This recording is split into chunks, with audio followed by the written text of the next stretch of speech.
ശ്രീകുമാർ, എക്സാലോജിക്കുമായി ബന്ധപ്പെട്ട ചർച്ചകൾ അനുദിനം എന്നത് നടക്കുന്നതാണ്. ഇപ്പോൾ ഈ ഇന്ററിം സെറ്റിൽമെന്റ് ബോർഡിന്റെ വിധി വന്ന കാലം മുതൽ കേരളത്തിലെ ഒരു പ്രധാനപ്പെട്ട വിഷയം തന്നെയായി മാറിയിരിക്കുന്ന ഒന്നാണ്. അതിൽ കോൺഗ്രസിന് ഒരു കാഴ്ചപ്പാടുണ്ടായിരുന്നു. കോൺഗ്രസ് അതുമായി, അതായത് ആ വിഷയത്തിൽ എങ്ങനെ പ്രതികരിക്കണം എന്നുള്ളത്. സ്വാഭാവികമായും പ്രതിപക്ഷത്തിരിക്കുന്ന ഒരു രാഷ്ട്രീയ പാർട്ടിക്ക് ഭരണപക്ഷത്തിരിക്കുന്ന, അതും CPM-ന്റെ മുഖ്യമന്ത്രി, ആ സർക്കാരിനെ നയിക്കുന്ന മുഖ്യമന്ത്രിയെ പ്രതിരോധത്തിൽ നിർത്താൻ കഴിയുന്ന ഒരു വിഷയം എന്ന നിലയ്ക്കൊക്കെ പരിഗണിക്കാവുന്ന, അതായത് പ്രതിപക്ഷത്തിന് പരിഗണിക്കാവുന്ന ഒരു വിഷയം വീണ് കിട്ടുന്നു. ആ രീതിയിൽ പ്രതികരിക്കുകയും ചെയ്യുന്നു. ആ രീതിയിൽ കോൺഗ്രസ് പ്രതികരിക്കുമ്പോൾ, BJP പ്രതികരിക്കുമ്പോൾ, മാധ്യമപ്രവർത്തകർ ചോദ്യങ്ങൾ ചോദിക്കുമ്പോൾ പറയുന്ന ആ ഭാഷയിൽ പക്ഷേ മുന്നണിക്കുള്ളിൽ നിന്ന് വരുന്ന ചോദ്യങ്ങളെയോ പ്രതികരണങ്ങളെയോ നേരിടാൻ കഴിയില്ല എന്നതൊരു സത്യമാണ്. പക്ഷേ അതേ ഭാഷയിൽ മറുപടി നൽകാനുള്ള ഈ തീരുമാനം അതുണ്ടാക്കുന്നത് ഏറെക്കുറെ പ്രതിപക്ഷ സ്വരത്തിൽ CPI സംസാരിക്കുന്നു എന്ന ബോധ്യത്തിൽ നിന്നായിരിക്കുമല്ലോ. നോക്കൂ മാധു, ഇതിൽ CPIയുടെ ഈ വിഷയത്തിൽ പറയാനുള്ള കാരണം എന്താണ്? പാർട്ടിക്കുള്ളിലത്തെ പ്രശ്നങ്ങളാണ്. അതായത് കഴിഞ്ഞ 9 വർഷമായിട്ട് കേരളം ഇടതുമുന്നണി ഭരിച്ചിട്ടും അതിൽ രണ്ടാം കക്ഷി CPI ആയിട്ടും അവർ രാഷ്ട്രീയമായിട്ട് വളർച്ച പ്രാപിക്കുന്നില്ല.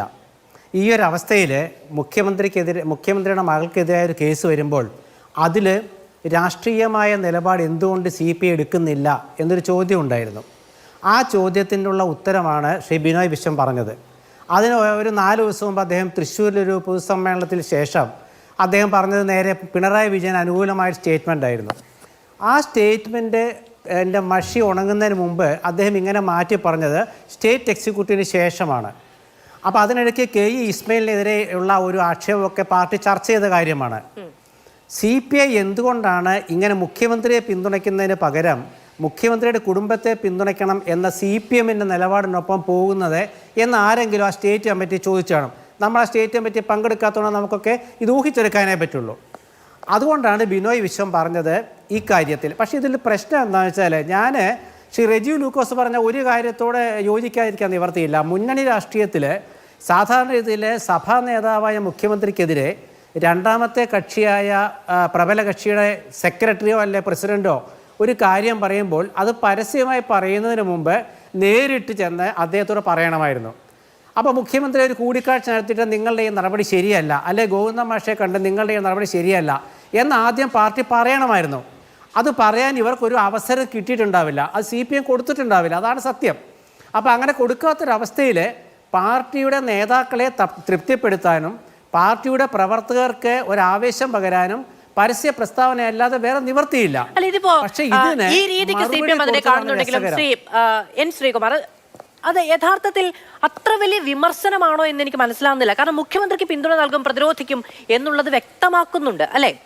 അദ്ദേഹത്തിന്റെ മകളുമായി ബന്ധപ്പെട്ടൊരു കേസിൽ CPIയുടെ പിന്തുണ ആവശ്യമില്ലല്ലോ എന്ന നിലയ്ക്ക് കൂടി ആകാൻ വേണമെങ്കിൽ. കാരണം ഒരു രാഷ്ട്രീയ പിന്തുണ നൽകേണ്ട ഒരു കാര്യമാണോ എന്ന്. ഇനി അഥവാ രാഷ്ട്രീയ പിന്തുണ ആവശ്യമുണ്ടെങ്കിൽ CPM ഒരു പ്രബല പാർട്ടിയായി മുഴുവൻ പിന്തുണയോടും കൂടി കോട്ട കെട്ടിക്കാക്കാൻ നിൽക്കുന്നുണ്ടല്ലോ. അവിടെ ഇനിയിപ്പോൾ CPIയുടെ പിന്തുണ ആവശ്യമുണ്ടോ എന്നുള്ളത് പോലും ഒരു ക്വസ്റ്റ്യൻ ആണ്.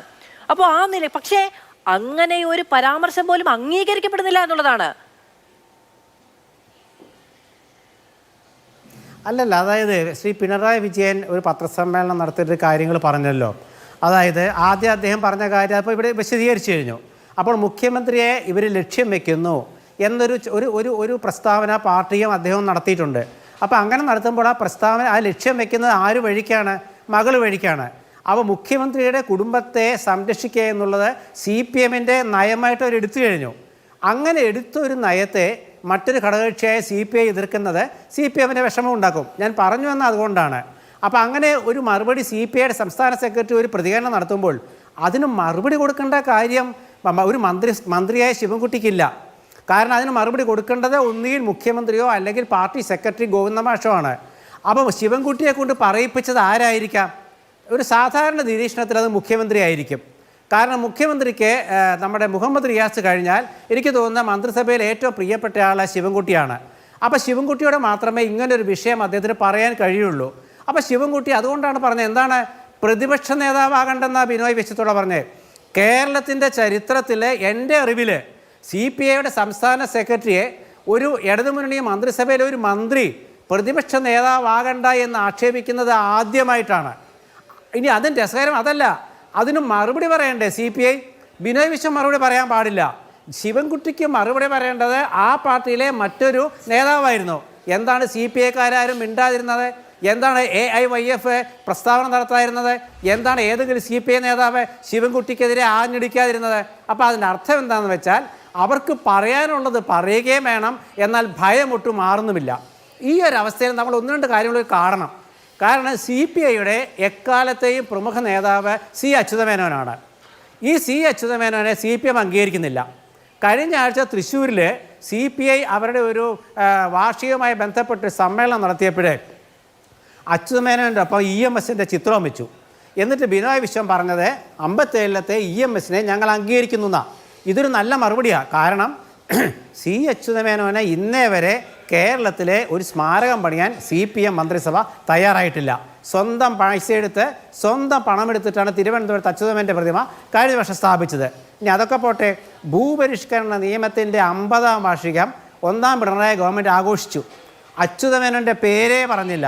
അന്ന് സെക്രട്ടറി ആയിരുന്ന കാനം ബദൽ ഭൂപരിഷ്കരണത്തിൻ്റെ 50-ാം വാർഷികം നടത്തി. അത് ഉദ്ഘാടനം ചെയ്ത് അന്നത്തെ KPCC പ്രസിഡന്റ് സുധീരനെ വിളിച്ചിട്ടാണ്.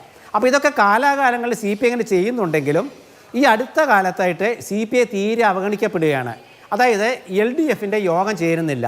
CPIക്ക് അവരുടെ അഭിപ്രായം മുഖ്യമന്ത്രിയെയോ പാർട്ടി ഗോവിന്ദ മാഷയോ നേരിട്ട് ധരിപ്പിക്കാൻ പറ്റുന്നില്ല. പഴയ കാലത്ത് വെടിയം ഭാർഗവൻ ഇടയ്ക്കിടെ KKG ഭവനിൽ പോയിരുന്നു. ചന്ദ്രപ്പൻ നിലപാടുകൾ വ്യക്തമാക്കിയിരുന്നു. എനിക്കിവിടെ ബിനോയ് വിശ്വത്തെ അഭിനന്ദിക്കാൻ തോന്നുന്നൊരു കാര്യമുണ്ട്. എന്താ അറിയാമോ?